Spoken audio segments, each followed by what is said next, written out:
घाटसावळी केंद्रातील आपल्या केंद्राच्या मुख्याध्यापिका आदरणीय श्रीमती भंगे मॅडम, या गावच्या शाळा व्यवस्थापन समितीच्या अध्यक्ष तथा पत्रकार असलमभाई पठाण, त्याचबरोबर इतरही गावातून आलेले शाळा व्यवस्थापन समितीचे अध्यक्ष सदस्य, घटक शाळेतील सर्व मुख्याध्यापक, त्यांच्यासोबत आलेले काही सहशिक्षक, माननीय मुख्य कार्यकारी अधिकारी जीवने साहेब यांच्या स्वप्नामधला हा कार्यक्रम आहे की प्रत्येक शाळा ही जरेवाडी या शाळेसारखी व्हावी, असं स्वप्न असणं काही गैर नाही। यापूर्वी सुद्धा आपण राज्यातल्या ज्या काही विविध शाळा चांगल्या आहेत, सातारा जिल्ह्यामध्ये एक प्रतिभाताई ज्या होत्या, प्रतिभाताई भराडे शिक्षण विस्तार अधिकारी, त्यांनी त्यांच्या बीटमधल्या 1-2 नव्हे तर सर्वच्या सर्व शाळा इतक्या आदर्शवत केल्या होत्या, उपक्रमशील केल्या होत्या की राज्याच्या कानाकोपऱ्यातून अगदी म्हणजे चांदा ते बांधा अशा महाराष्ट्रातल्या सर्व कोपऱ्यामधून त्या शाळेला लोकांनी बीटमध्ये शाळांना भेटी दिलेल्या आहेत आणि त्या शाळेमध्ये उपक्रम कसे चालतात, लोकांचा सहभाग कसा चालतो, मुलांची गुणवत्ता कशी वाढते, मुलं एकमेकांच्या मदतीने कशी शिकतात, तर याचं त्यांनी म्हणजे आपल्या राज्याला एक चांगलं उदाहरण दिलेलं आहे। ती शाळा पाहून पुणे जिल्ह्यातल्या भोर तालुक्यामध्ये सुद्धा अशा काही शाळा डेव्हलप झाल्या होत्या की त्या शाळेमध्ये मुलांना म्हणजे 92-92चा पाढा, 93-93चा पाढा असे पाढे सुद्धा त्यांना म्हणता यायचे की त्या शाळेने अगोदर काय केलं की जो दिनांक आहे, समजा 5 तारीख आहे तर 5चा पाढा म्हणायचा, 6 तारीख आहे तर 6 तारीख म्हणायचा, मग 30 तारीख संपल्यानंतर काय, समजा एखादा काही महिने 31 तारखेचे आहे, 31चा पाढा समजा घेतला, मग पुढे नंतर काय 32 तारीख तर नाही, मग त्यावेळेला मग त्यांनी काय केलं की 31 पर्यंतचे पाढे पाठ झाल्यानंतर मग परत 1, 2, 3 न घेता मग 33चा पाढा, 34चा पाढा आणि मग ते नवं काहीतरी निर्माण होत गेलं आणि नव्या निर्माणाचा आनंद वेगळा असतो। मग ते आनंदाच्या भरामध्ये ते मुलं अगदी 100 पर्यंत पाड्यामध्ये आली, म्हणजे हे सुद्धा उदाहरण आहे। म्हणजे एखाद्याला जर काही वेगळं स्वप्न पडत असेल तर निश्चितपणे ते होतं। आपण जिल्हा परिषदेचा जो गुरुजन समूह आहे हा ज्या काळातून इथं नोकरीमध्ये आलेला आहे तो अतिशय कुशल आणि हुशार आहे, मेहनती आहे। फक्त आता काय की आपला आत्मलिंग पेटण्याची गरज आहे, म्हणजे आपली ज्या अंगातली जी गुणवत्ता आहे ती आपल्याला बाहेर काढण्याची गरज आहे की ज्यावेळेला मोबाईल आला, वेगवेगळे ऍप आले, ह्याचे काही प्रशिक्षण आपले झाले नाही, पण शिक्षकांनी स्वतःहून त्याचं ज्ञान घेतलं। दीक्षा ऍप कसं वापरायचं असेल, ही स्कूलचं ऍप असेल, आपलं MDM भरण्याचा ऍप असेल, त्याचबरोबर सरळ प्रणाली आहे, आणखी उल्हास ऍप मध्ये आहे, हे ऍपवर सगळ्या शिक्षकांनी काम केलेलंच आहे। म्हणजे शिक्षकांनी जर मनावर घेतलं तर कुठल्याही प्रकारचं काम हे होऊ शकतं। आणि सध्या आपण यासाठी म्हणजे नशीबवान आहोत की आपल्या जिल्ह्यातला पॅटर्न आपल्या जिल्ह्यामध्ये आपल्याला राबवायचा आहे आणि हा जो उपक्रम आहे हा पॅटर्न म्हणून न राबवता हा आपल्याला मिशन म्हणून राबवायचा आहे। पॅटर्न आणि मिशन म्हणजे एक जीवनाचं ध्येय असतं की त्याच्याशिवाय माझ्या आयुष्यात काही नाही, म्हणून त्याला मिशन शब्द दिला जातो। स्वातंत्र्य ही चळवळ होती, स्वातंत्र्य ही मिशन होती, स्वातंत्र्य हे काही पॅटर्न नव्हता, काहीतरी राबवायचं म्हणून राबवायचं नव्हतं की ज्यावेळेला मिशन म्हणून माणसं उतरतात त्यावेळेला एक असं अलौकिक काम होत असतं आणि आपल्याला सुद्धा ते काम आता करायचं आहे। 100 दिवसाचा कार्यक्रम महाराष्ट्र शासनाने ज्यावेळेला आता नवीन शासन सत्तेवर आलं तर त्यांनी सुद्धा सगळ्या विभागामध्ये सूचना दिल्यात माननीय मुख्यमंत्री महोदयांनी की 100 दिवसामध्ये मला सगळा बदल पाहिजे। मग शिक्षण विभाग हा सुद्धा शासनाचा एक भाग आहे, समाजाचा एक भाग आहे, मग तो या गोष्टीपासून कसा अपवाद राहील, तर अजिबात अपवाद राहणार नाही। जरेवाडीच्या शाळेला आपापल्या शाळा व्यवस्थापन समितीच्या अध्यक्ष आणि लोकांना घेऊन जा या 2 दिवसामध्ये। संदीप पवार सरांना बोला, त्यांना मेसेज करा की आम्ही येणार आहोत। तिथला एक दिवस असतो बहुतेक शनिवार, मी वाटल्यास तिथं 2-3 शिक्षक माझे मित्रच आहेत, पवार सरांना पण कॉल करतो, आम्ही कधी येवत असं विचारतो। यापूर्वी आपण घाटसावळी केंद्रातून 2-4 वर्षापूर्वी गेलो होतो आणि मागच्या वर्षी बीड जिल्ह्यामधील सर्व केंद्र प्रमुख हे सुद्धा जरेवाडीला एकत्र बोललेले होते। तर संदीप पवार हा म्हणजे एक व्यक्ती नसून ते एक शिक्षण विभागासाठी असलेले एक स्फुल्लिंग आहे, एक चैतन्य देवता आहे की त्यांनी इतकं मोठं काम केलेलं आहे, तिथं उभा केलेलं आहे। तर ही शाळा ज्यावेळेला आपण पाहतो ना त्यावेळेला ते आपल्या लक्षात येतं। गावातल्या लोकसंख्येचा जर विचार केला तर गावचा उंबरठाच आहे 550 आणि शाळेच्या विद्यार्थ्यांची जर संख्या लक्षात घेतली तर शाळेचे विद्यार्थी जवळपास 700-800 आहे, आज तिथं 8वी पर्यंत वर्ग आहे। शिक्षकांची संख्या सुद्धा खूप वाढलेली आहे। तर हे एकाएकी होत नसतं। जरी समजा आता शासनाने आपल्याला पत्र काढलं, ह्याच्यामध्ये गटविकास अधिकारी, इतरही अधिकारी याच्यामध्ये सामील केलेले आहेत, ही चांगली गोष्ट आहे। ही म्हणजे माननीय शिवसाहेब आणि युवसाहेब यांनी ज्या पोटतिडकीनं हे पत्र लिहून पाठवलं, याच्यातले मुद्दे लिहिले, ही अभिनंदनाची गोष्ट आहे. पण सगळेच अधिकारी याप्रमाणे काम करतील असं नाही. महत्वाचा मुद्दा असा आहे की हे अधिकाऱ्याचं कामच नव्हे. गुणवत्ता वाढवण्यासाठी ते शाबासकी देण्यापुरतच ते मर्यादित आहे. प्रत्यक्ष याच्यामधला जो वाटा हा फक्त शिक्षकाचाच आहे. शिक्षकाने जर मनावर घेतलं ना तरच हे काम होऊ शकतं, अन्यथा पत्रकबाजीनं हे काम होऊ शकत नाही. याच्यामध्ये पत्रामध्ये तुम्हाला शुभेच्छा असतील, तुम्हाला आशीर्वाद असेल, चांगलं काम केलं तुमचं कौतुक असेल, याच्या व्यतिरिक्त या पत्राचा काही फारसा उपयोग होत नाही. मग हे खरा पारितोषिक विनर हा सुद्धा शिक्षकच आहे आणि खरा गुन्हेगार हा सुद्धा शिक्षकच आहे. त्यामुळे आपल्याला तिथं काम करावं लागेल. मग हे संदीप पवार सरांना हे कसं जमलं ह्याची हिस्ट्री ही आपल्याला जाणून घ्यावं लागेल. त्यासाठी आपले जे काही मित्र पाठवत तालुक्यात आहेत त्यांना काही ना फोन करा, त्या शाळेमध्ये सुद्धा जाऊन या. ज्यावेळेला सर सुरुवातीला आले, मला वाटतं संदीप पवार सुद्धा काही दिवस नगर जिल्ह्यामध्ये होते सुरुवातीला, आणि ते ज्यावेळेला सुरुवातीला आले त्यावेळेला ती शाळा फक्त 2 शिक्षकीच होती.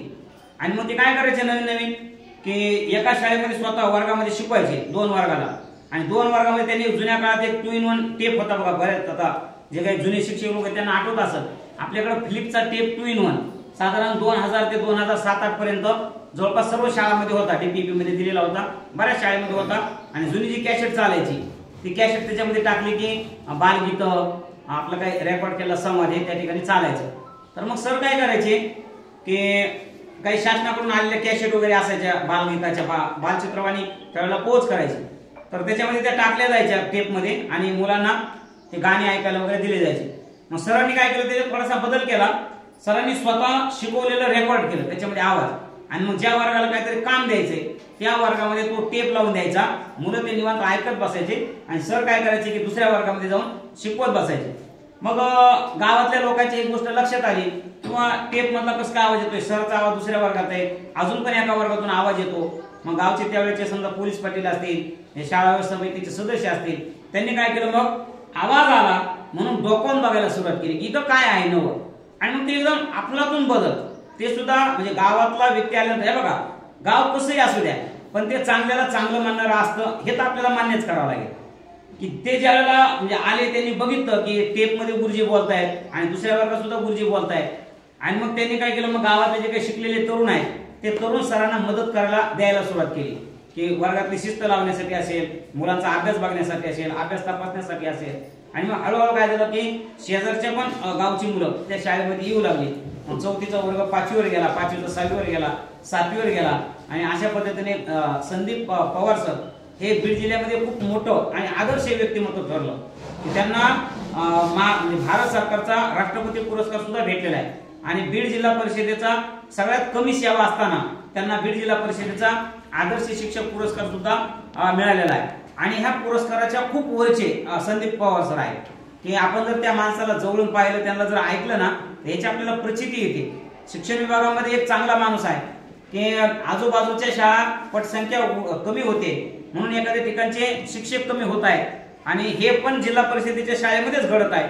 आणि दुसरी एक बाजू अशी आहे की जिल्हा परिषदेच्या एका शिक्षकानं एक अलौकिक अशा प्रकारचं काम केलेलं आहे, आणि त्या शाळेमध्ये पटसंख्या पण वाढते आणि शिक्षकांची संख्या पण वाढते, आणि त्यांचं बघून भवतालच्या शाळेतली सुद्धा पटसंख्या वाढते, आणि भवतालच्या शाळेमध्ये सुद्धा शिक्षक वाढतात. आणि त्या शिक्षकानं राबवलेले उपक्रम हे संपूर्ण बीड जिल्ह्यामध्ये, बीड जिल्ह्यातल्या सर्व शाळेमध्ये, वाडी वस्तीवर, तांड्यावर, गावखेड्यावर होत आहे. आणि याच्या मागे प्रशासन स्वतः ठामपणे उभा आहे. ही निश्चित आपल्या जिल्हा परिषदेमध्ये काम करणाऱ्या शिक्षक बांधवांसाठी प्रचंड प्रेरणादायी गोष्ट आहे. आणि म्हणून या गोष्टीची आपण आता इज्जत करायला हवी, हे या गोष्टीचा आपण मान राखायला हवा, आणि आपण एक मनातून पवार सरांनी जे काम केलेलं आहे त्या पद्धतीचं काम करावं. आपण आपल्या केंद्रातून निश्चितपणे एक थोड्या दिवसामध्ये मी पवार सरांना बोलून घेतो, आणि आपण एकदा त्या शाळेमध्ये जाऊ, आपण त्या ठिकाणी पाहू. काही ठिकाणच अशी असतात की त्या प्रत्यक्ष ठिकाणाचं दर्शन घेतल्याशिवाय आपल्या अंगामध्ये एक नवा काहीतरी बदल होत नाही. काही माणसं पंढरपूरला जातात तर ते म्हणजे एक वारकरी संप्रदायामध्ये आल्यानंतर वारकऱ्याचे किंवा अध्यात्माचे जे गुण आहेत ते गुण घेण्यासाठी लोक विठोबाकडे जातात, आणि ज्याला स्वयंप्रेरणा हवी आहे, ज्याला शून्यातून विश्व तयार करण्याचा हवंय, त्यानं रायगड शिवनेरला जावा. म्हणजे विठोबा आणि शिवबा यांना भेटल्यानंतर माणसं प्रेरणादायी होतात. शिक्षण विभागातल्या माणसाला जर प्रेरणा घ्यायची असेल तर त्यांनी मात्र आपल्या संदीप पवार सरांकडे जावं. राज्यामध्ये वेगवेगळ्या ठिकाणी वेगवेगळ्या जिल्ह्यामध्ये अशा शाळा आता विकसित झाल्या. एक काळ असा होता 10-15 वर्षापूर्वी जिल्ह्यात किंवा राज्यात कुठेतरी अशी एखादी शाळा असायची, तिचं खूप नावलौकिक असायचं आणि मग लोक तिथं जायचे. आता दत्तू वारे सरांचं जे उदाहरण आहे, दत्ता वारे सरांचं प्रचंड प्रेरणादायी. वाबळेवाडीला जर आपण गेलो तर वाबळेवाडीची शाळा सुद्धा सुरुवातीला 4थी पर्यंत शाळा होती. त्यांनी ती सुद्धा शाळा म्हणजे अगदी 8वीच्या पुढे नेऊन घातली आणि त्या शाळेला काचेची इमारत आहे. आज विचार करा, म्हणजे आपण स्वतः जर काचेचं घर बांधलं तर ते काच सुरक्षित राहील का नाही ही शंका आहे. आणि तिथं तर सगळे वर्ग काचेचे आहेत, सगळे वर्ग काचेचे आहेत. मग तिथं कधी कोणा काचेला दगड लागला नाही. पण तिथं गावातले लोक 24 तास शाळेत असतात, सकाळी पण शाळेत असतात, संध्याकाळी पण शाळेत असतात. आणि त्यांनी जो उपक्रम राबवलेला आहे मित्र ग्रुप, म्हणजे 2-3 मुलं एकत्र येणार, त्यांचा मित्रच त्यांना अध्यापन करणार आणि त्या पद्धतीनं पुढे जाणार. अध्यापनामध्ये ज्या बदललेल्या शैली आहेत त्याचा आपण विकास केला पाहिजे, त्या शैली आपण पालकांना पटवून दिल्या पाहिजे.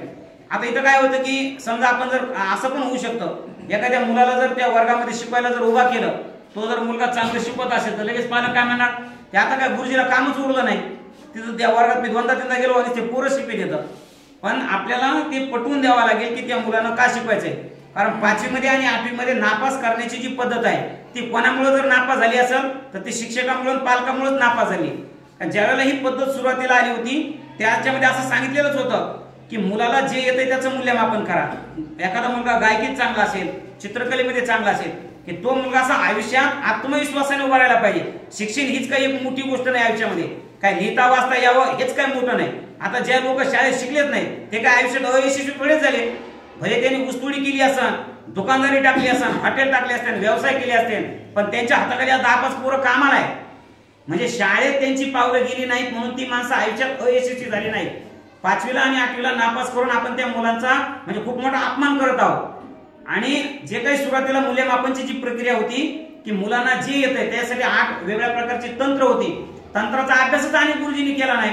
मग अगोदर गुरुजी नापास झाला आणि नंतर मुलगा नापास झाला, नंतर ही सगळी यंत्रणा नापास झाली. शाळा सुटल्यानंतर जर एखादा मुलगा म्हणत असेल की शाळा सुटली पाठी फुटली तर हे आपलं अपयश आहे. शिक्षण विभागा इतके अधिकारी, शिक्षण विभाग इतकं मनुष्यबळ राज्याच्या दुसऱ्या कुठल्याच विभागाला नाही. आणि मग तरी सुद्धा जर पोरगा आपल्या उरावरच जर म्हणत असेल की शाळा सुटली पाठी फुटली तर आपल्यासारखे कर्मचारी आपणच इतके फुटक्या नशिबाचा दुसरा कुठला कर्मचारीच नसत. त्या मुलाची पाय आपल्यापाशी रेंगाळायलाच पाहिजे. संदीप पवार सर 365 दिवस शाळा चालवतात, त्यांना उन्हाळ्याची सुट्टी नाही, काही नाही. आपल्याला संदीप पवार 100% होता येणार नाही मान्य आहे, पण तो जर समजा या शिक्षण व्यवस्थेमधला जर सिंधू असेल तर त्याच्यामधला बिंदू घ्यायला आपल्याला काय हरकत आहे. त्याच्यातला जर बिंदू जरी आपल्यापाशी आला तरी सुद्धा आपले मुलं खूप चांगल्या पद्धतीनं सुधारतील. कुठल्याही आईवडिलाला वाटत असतं, कुठल्याही आईवडिलाचं स्वप्न असतं की माझा मुलगा शिकावा. एखाद्या म्हणजे जो काही खाजगी व्यवहारामध्ये असतं बघा, ते लोक व्यवहाराने एकमेकाला व्याजाने पैसे वगैरे देतात ना, तर जर समजा त्याला जर वाटलं त्यांनी जर 5,000 रुपये जर एखाद्याला दिले तर त्याला वाटतं त्याचे 5,100 तरी यावे. पण असं वाटत नाही की त्याचे 4,900 व्हावे, म्हणजे मुद्दलामध्ये घट होऊ नये. मग आपल्याकडे ज्यावेळेला मूल येतं ते 4 वर्षानंतर आपल्यापासून ज्यावेळेला बाहेर जातं ना, त्याच्या पालकाला सुद्धा वाटतं ना की बाबा मी शिक्षकाच्या हातामध्ये मुद्दल दिलं होतं आणि शाळेतून बाहेर जाताना त्याच्यात काहीतरी थोडंसं व्याज वाढायला पाहिजे. पालकाच्या असं लक्षात घ्यायला नको ना की गुरुजीला मुद्दल दिलं आणि बाहेर येताना म्हणजे व्याज तर बाजूलाच राहिलं पण मुद्दत घटवून पोरगं बाहेर पडले, तर हे व्हायला नको आहे. मग याच्यासाठी जसं या पत्रामध्ये स्पष्टपणे लिहिलेलं आहे की शाळेमध्ये आपल्याला शाळा व्यवस्थापन समिती ही आपली पहिल्यांदा मायबाप समिती आहे. भले त्यांना सरकारी पगार नाही परंतु ते मान सन्मानानं निवडलेले लोक आहेत. ते यासाठीच की त्यांचं लेकरू आपल्याकडे आहे. गावामध्ये भले मोठे मोठे पुढारी येतं, पांढरे शुभ्रा येतं, हत्तीसारखा त्यांचा आवाक आहे, पण ते आमच्या शाळा व्यवस्थापन समितीच्या यादीत नाही. का? कारण त्यांचं मूल आमच्याकडे नाही. म्हणजे आमचा पहिला मानकरी कोण आहे की ज्याचं मूल शाळेत आहे तोच आमचा अध्यक्ष, ज्याचं मूल आमच्या शाळेत आहे तोच आमचा पालक सदस्य. पण एवढ्या उपरही एखाद्या माणसाला शाळेबद्दल प्रचंड प्रेम असतं परंतु त्याचं मूल शाळेमध्ये नसतं, त्याची मुलं मोठ्या लिहून गेली असतात किंवा त्याला म्हणजे अजून मूल झालेलं नसतं, पण तो शिक्षण प्रेमी असतो. म्हणून आपण आपल्या शाळा व्यवस्थापन समितीमध्ये एका शिक्षण प्रेमी माणसाची सुद्धा निवड केलेली आहे. गावाचं प्रशासन हे कसं का असाना परंतु ते शासनासाठी किंवा आपल्या शाळेसाठी मायबाप सरकार असतं, म्हणून त्यांचा सुद्धा एक प्रतिनिधी आपण शाळेमध्ये घेतो. आणि मग ह्या लोकांना याच्यासाठी घ्यायचं की शाळेमध्ये काय चाललंय, गुणवत्ता कशी आहे. कारण पोटाचं कुठेही भागतं, आपल्या पाठीचं पण भागलं पाहिजे. जसं आपण मुलाला शाबास म्हणतो तसं गुरुजीला पण कुणीतरी शाबास म्हणलं पाहिजे. तर गुरुजीला शाबास म्हणणारी जी यंत्रणा आहे ती आहे शाळा व्यवस्थापन समिती, ती आहे ग्रामपंचायत. आणि म्हणून खरंच जीवने साहेबांचे आपण आभार व्यक्त करायला पाहिजे, त्यांचं अभिनंदन करायला पाहिजे की त्यांनी थेट हे पत्र सरपंच गटविकास अधिकारी यांना दिलेले आणि त्यांनी त्यांच्या शाळेमध्ये सहभाग घ्यायला सांगितलेले. मित्रहो, एखाद्या शाळेतून पटसंख्या कमी होणं आणि पद उडणं हे फार सोपं आहे, पण पद तयार होणं हे प्रचंड अवघड आहे. जसं की आता याच शाळेचं उदाहरण घ्या. आपल्या शाळेचे ज्या मुख्याध्यापिका आहेत या घाटसावळी केंद्रामध्ये मैदा शाळा, घाटसावळी शाळा यांना उच्च श्रेणी पदाची म्हणजे मुख्याध्यापक पद मंजूर आहे. पण जर समजा पटसंख्या 100च्या जर आत आली तर हे इथलं मुख्याध्यापक पद उडून जातं, तिथं निघून जातं. आणि मग काय होतं तिथं की नव्यानं जर पद तयार करत असेल 100च्या आत जर म्हणजे 100च्या पुढे जर पट असेल आणि वर्ग 1 ते 7 जर असतील तर आपल्या शाळेचं पद कधीही उडत नाही. पण जर समजा 100च्या आत जर पट आला आणि जर पद उडालं तर पद नवनिर्माण होण्याचे निकष प्रचंड कठीण आहे. म्हणजे जवळजवळ ते पद निर्माण होणारच नाही अशा प्रकारचं आहे. त्याची अटच अशी आहे की 150 विद्यार्थी 1 ते 500 पाहिजे. आणि ज्या शाळेला 1 ते 700 विद्यार्थी 100 जमिनीमध्ये आपल्या नाकीनऊ येतात तिथं 1 ते 500 नव्यानं 100 विद्यार्थी होणं प्रचंड कठीण आहे. आणि मग त्यामुळं एकदा उडालेलं पद आहे म्हणजे जोपर्यंत आपल्या हातात आहे, जोपर्यंत आपल्या पदरात आहे तोपर्यंतच ते बांधून ठेवा, त्याला जपा. एकदा का आपल्या पदरातून ते उडालं रे उडालं की पुन्हा आपल्याला नव्यानं आपल्या अन्नाचं ताट टेकल का नाही ही खूप कठीण गोष्ट आहे. म्हणून आज रोजी आपण जिथं आहोत त्या ठिकाणी चांगलं काम करा, आपलं काम सिद्ध करा. संदीप पवार सरनं तेच केलं. त्यांनी सुरुवातीला पुण्या गावकरला 1 रुपया मागितला नाही. त्यांनी फक्त त्यांचं काम केलं, टेप रेकॉर्डर वाजवला, विद्यार्थ्याला वेगळ्या माध्यमातून स्वतःच्या जवळ त्यांना घडून ठेवलं, चिटकून ठेवलं. आणि मग पालक आपोआप तिकडं काय गेलं वा. जसं समजा तुम्हाला जर एखादी जर म्हणजे गाईला जर तुमच्या माग न्यायचं असेल तर गाईला धरू नका, ती कदाचित तुम्हाला शिंगा हानी. तिचं वासरू उचला आणि हळूहळू पुढे चाला, ती वासरामागे गाय येत असते. आणि ह्या पालकांनी तर त्यांची वासरं आपल्याजवळ दिलेली आहे. आपल्याला काय नव्यानं पुन्हा वासरू आणायची गरज आहे का? ह्या फक्त वासराला अंजारा गोंजारा त्याला चांगलं शिक्षण द्या. किती कठीणातला कठीण पालक असू द्या, मारकी गाय सुद्धा तिच्या लेकरासाठी ती मायाळूच असते. मग ह्या पालकांची वासरं आपल्या जवळ आहे. ह्या वासराला जर आपण जीव लावला तर हे पालक सुद्धा गरीब गायसारखं आपल्या जवळ येतील. आणि मग ज्या वेळेला ते आपल्या जवळ येतील त्यावेळेला आपल्या गरजा त्यांच्या पुढे मांडा, त्या गरजा त्या ठिकाणी पूर्ण करतील. खरंच या घाटसावळीच्या शाळेची परिस्थिती खरंच चिंताजनक आहे. त्या पलीकडे जर आपण गेलो तिथले विनाकारण साहित्य कुणीतरी ते तोडून फोडून टाकले. आता एक लक्षात घ्या, घाटसावळीच्या शाळेमध्ये चुकीचं वर्तन करणारा मानेरवाडीचा असेल का, फडवस्तीचा असेल का, बकरवाडीचा असेल का, अजिबात नाही. तुमच्या शाळेचं नुकसान करण्यासाठी बाहेरून येण्याची गरज नाही. बरं, ते काय खानदानी चोर पण नाहीत की हे केल्यानंतर त्यांचं पोट भागतं, अशातलाही प्रकार नाही. हे काहीतरी मनामध्ये कुठेतरी एखादी विकृती असते आणि त्या विकृतीला ते वाढ देतात. माझ्या शाळेत जर एखादं नुकसान होणार असेल तर ते माझ्याच गावामुळे होणार असतं. पण तरी सुद्धा आता एखादं चांगलं काम केल्यानंतर जर कोणी अडथळा केला तर मानवी मन आहे, वाईट वाटणारच ना. या ठिकाणी म्हणजे हे नसताना, कंपाऊंड नसताना मॅडमना आणि त्यांच्या ग्रुपने छानपैकी परसबाग तयार केली होती. आपण ती पाहिली होती. तिथं टमाटे आले होते, बटाटे आले होते, फ्लावर आली होती. आणि कुणी एखादा जर प्रमुख व्यक्ती जर आपल्या शाळेमध्ये भेटीला आले तर त्यांच्या स्वागतासाठी बाहेरून फुलं आणायची गरज नव्हती. चांगली परडी 2 परडी फुलं आपल्या शाळेमध्ये मिळत होती. ते सध्या बंद झालं. मग हे कुणी नेलं? का शेजेगावच्या लोकांनी तिथली फुलं तोडून नेलीत का, झाडं मोडलीत का? बरं, मोडणं ही चुकीचं आहे ना. तुम्ही तोडणं हे ठीक आहे. 4-2 फुलं समजा ठीक आहे, तुम्हाला सौंदर्याचा मोह झाला आणि तुम्ही 2-3 फुलं तोडली, माणूस म्हणून आम्ही ही गोष्ट मान्य करू शकतो. पण त्याची फांदीच वरबाडून नेणं हे चुकीचं आहे. म्हणून समजा आज हे नवतरुण जे लोक सध्या आपल्या शाळा व्यवस्थापन समितीमध्ये आहेत, योगायोगाने खूप चांगली शिकलेले. जेव्हा आम्ही शिकत होतो शाळेमध्ये त्यावेळेला आमचे आईवडील निरक्षर असायचे. आमच्या आईवडिलांना हे सुद्धा माहित नसायचं की आपला मुलगा कोणत्या वर्गात शिकतोय. आताचा जो पालक आहे हा अनभिज्ञ नाही. आताचा पालक हा जागरूक पालक आहे, जगाचा अभ्यास करणारा पालक आहे, शिक्षण व्यवस्थेचा अभ्यास करणारा पालक आहे. म्हणून हा पालक आमच्यावर वचक ठेवू शकतो. पण ही वचक कशी पाहिजे? प्रेमळ नजरेची पाहिजे. सासूचा धाक तर काय कोणी दाखवतो, तो सोपा आहे, पण तो धाक नको. आम्हाला आईच्या नजरेचा धाक हवाय, आम्हाला त्या नजरेमध्ये वाढायला आवडेल. आणि म्हणून ह्या बैठकीचा जो उद्देश आहे तो हाच आहे. म्हणून आपण शाळा व्यवस्थापन समितीच्या जास्तीत जास्त सदस्यांना या बैठकीमध्ये सामील करायला हवं होतं. कमी आलेत काही हरकत नाही, त्यांचं मी या केंद्राचा केंद्रप्रमुख या नात्याने मनापासून स्वागत करतो. सावित्री महिनं 4 लेकरावर शाळा सुरू केली आणि आज करोडो लोक येत आहेत. आज तुम्ही 14 जण आलात, कदाचित घाटसावळी केंद्राचं संपूर्ण केंद्राचं तुम्ही रोकडं बदलण्यासाठी कदाचित तुम्ही 4 जण आलेले 5 जण आलेले आमच्यासाठी एक दिशादर्शक होताल अशा प्रकारची अपेक्षा व्यक्त करतो. एकदा आपण तिथं जाऊन येऊन तिथं गेल्यानंतर माणसं पेटून उठतात, कारण ते हे करू शकतात तर आपण का करू शकत नाही. आपण अकारण जन्माला आलो नाही हा जो युवा साहेबांनी आपल्याला संदेश दिलेला आहे की त्यांना पण आपण सिद्ध करून देऊ की आम्ही काहीतरी कारणासाठी आम्ही जन्माला आलो. आणि मी उदाहरण सुद्धा देत असतो की मनुष्य ज्यावेळेला झोपेच्या स्वाधीन होतो त्यावेळेला तो एक प्रकारे मरणाच्या स्वाधीन होतो. त्याला भोवताली काय घडते काहीच माहित नसतं, फक्त त्याचा श्वास चालू असतो आणि तो घोरते म्हणून कधी कधी बाकीचे जागे असतात, पण तो मात्र झोपलेला असतो. पण असा जर आपण एक विचार केला की झोपेतला माणूस आणि जागा माणूस याचं काय, तर झोपेतला माणूस हा सुद्धा जवळजवळ हा त्याच्या एकट्याच्या दुनियेमध्ये गेलेला असतो, पण तरी सुद्धा तो सकाळी जागा होतो आणि पुन्हा ह्या जगामध्ये येतो.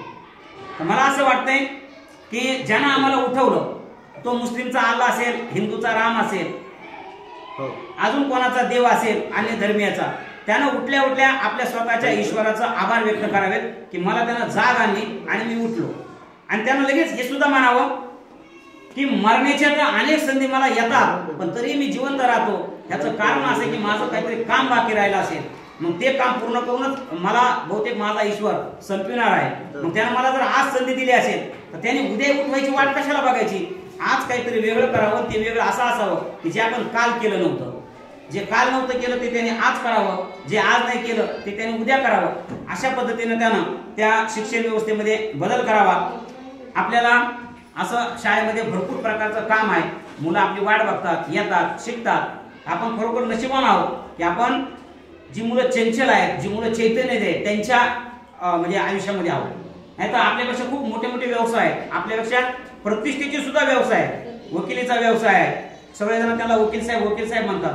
आपण त्यांच्याकडे जातात कधी, कुठंतरी मारामारी झाल्यानंतर भावाभावामध्ये शेतीच्या बांध्यावरून वाद झाला, कुठंतरी आपलं शेजाऱ्याचं भांडण झालं, आपल्या कुटुंबामध्ये सासरच्या मंडळीकडून काही समजा नांदविण्यामध्ये आपल्या लेकी बहिणीला कुठं काही त्रास झाला, त्यांच्या विरोधात दाद मागायची असेल, म्हणजे ज्या ज्या वेळेला कुठंतरी अस्थिरता येते किंवा अराजकता येते त्याच्या विरोधामध्ये दाद मागण्यासाठी वकिलांनी न्यायालय आहे.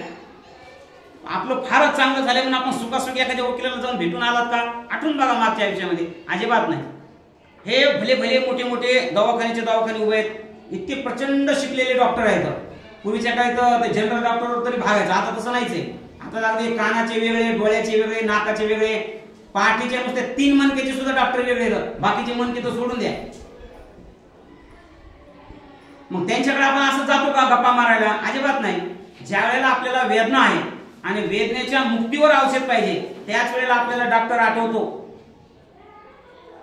भले मोठ्या मोठ्या गाड्या आपल्या जवळून पाळतात आणि आपण काय लगेच कोणत्या गाडीमध्ये चढून बसतो का, नाही, आपली गरजच नसते ती जाण्याची. म्हणजे बाकीचे जे व्यवसाय आहेत हे वेदनेवर मुक्ती असलेले किंवा गरजेवर आधारित असलेले, आपल्याकडे तसं अजिबात नाही.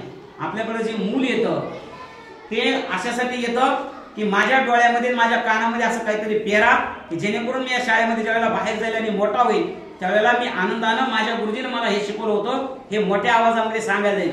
जसं पावसाळ्याच्या सुरुवातीला ते पावसा पक्षी येतो आणि उत्साहामध्ये शेतकऱ्याला सांगतो की अरे पेरते व्हा, तशी आपली मुलं येतं. ही आपण शिकते व्हा असं आपण त्या मुलाला आता संदेश दिला पाहिजे. ती वेळ आहे, नाही तो खूप भयानक काळ आपल्या भोवताली असा घोंगावतोय.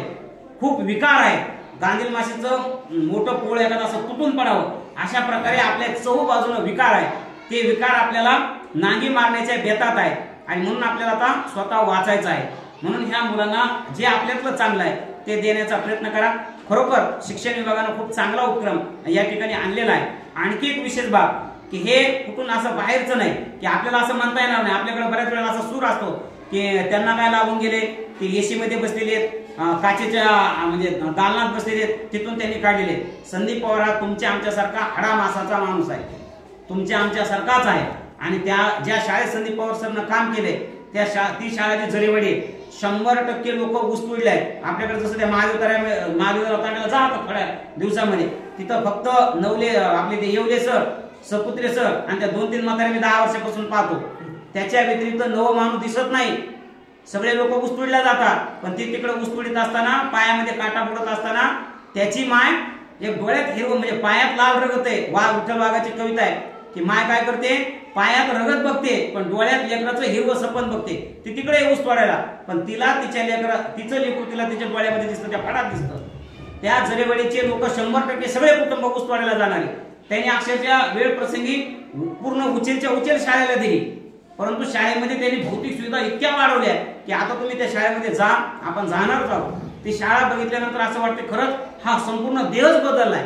म्हणजे आपण तरी म्हणतो की म्हणजे एक आत्मा दुसऱ्या आत्म्यात जातो असं काहीतरी असते ती आख्यायिकेमध्ये.